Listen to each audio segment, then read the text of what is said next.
Is the hair loss gene racist?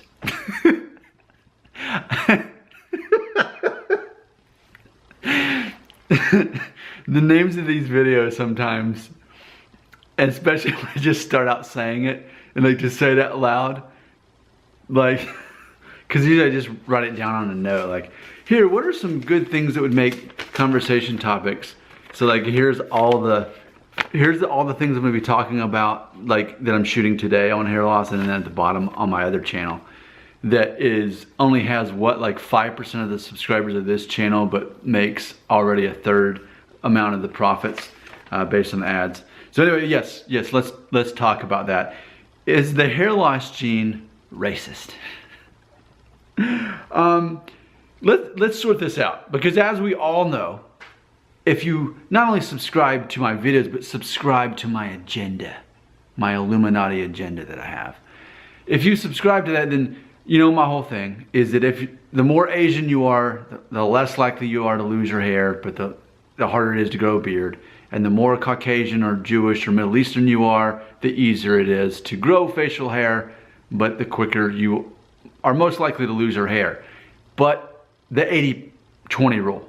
That means you can look at a 65-year-old Thai man, you know, from Thailand, and he could be completely bald, but grow a beard. He'd be the 20. He'd be the exception to the rule.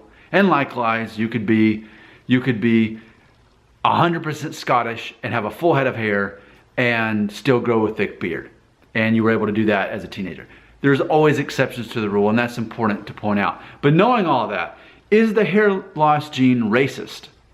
Because it is targeting certain races, people of certain ethnicities. So again, if you qualify for the following races, it could be that you're going to be the guy that loses his hair. And the fact that you're watching my video pretty much already says that, doesn't it? Because I made a video last week talking about how African American men, or men of African descent in general, don't watch my channel.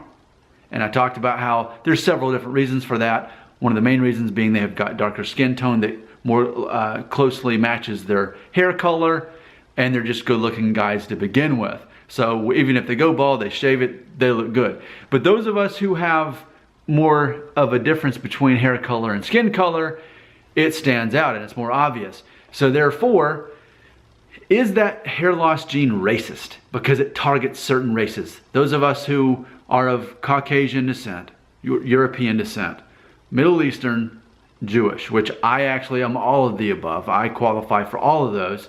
And then also also Indian, to me very obviously qualifies in that same group. Not that if you're Indian, you've got darker colored skin, but still that gene of the hair loss, from everything I've seen, it's quite prevalent. So is that gene racist? Well, the best way I can try to be devil's advocate in this is to point out the fact that those of us who do have the hair loss gene, and therefore most of us have been able to grow hair loss, grow hair loss. This is my first video of the morning and I haven't had coffee, and you can totally tell. But you know me, I don't edit because I'm real.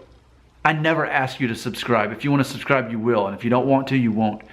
What was I saying? Oh yeah, so the whole thing about the trade-off, we have the beard. So maybe if the hair loss gene isn't racist, you know, it's that we're designed to look good with beards, and we're designed to look good with shaved or buzzed heads. And, you know, it's always going to be there in the comment section. People are always going to say, Nick, when are you going to shave your head again? Nick, when are you going to grow that beard back again? And I think that's to point out the fact that maybe in my genetics, I am destined to have a beard and destined to shave my head. Now, my wife hates the beard, and you know that, so maybe it'll never be too much more than this. And at some point, I'll probably just have to shave my head once I lose enough on top, just because that's what would make me feel confident and comfortable in dealing with my hair loss.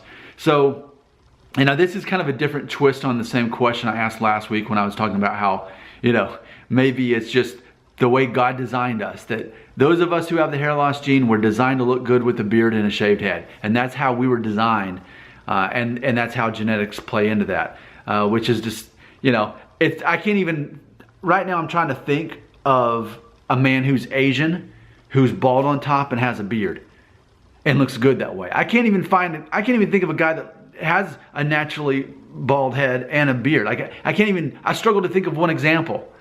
So for me to determine whether he looked good that way, I can't, because I can't think of one example. But so easily, those of us who, again, fall victim to this racist gene, this racist balding gene, if you qualify for any of the following races, then you've most likely got the gene. You're of European descent, you're Middle Eastern, you're Jewish, or even Indian. All of those are more likely to have that. So just accept that. Okay, maybe it's not a racist gene. Maybe it's just genetics saying, hey, you look good with a beard and a shaved head. And there's, especially in today's society, especially in today's culture, it's never been cooler to have that look. And people want me to have that look. They're asking me to go there, and I'm not ready yet. I'm going to have the rest of my life to do that. So that's the best way I can answer if the hair loss gene is racist. But what good is my opinion? I'm no professional. I'm just a guy with a YouTube channel. I don't know anything.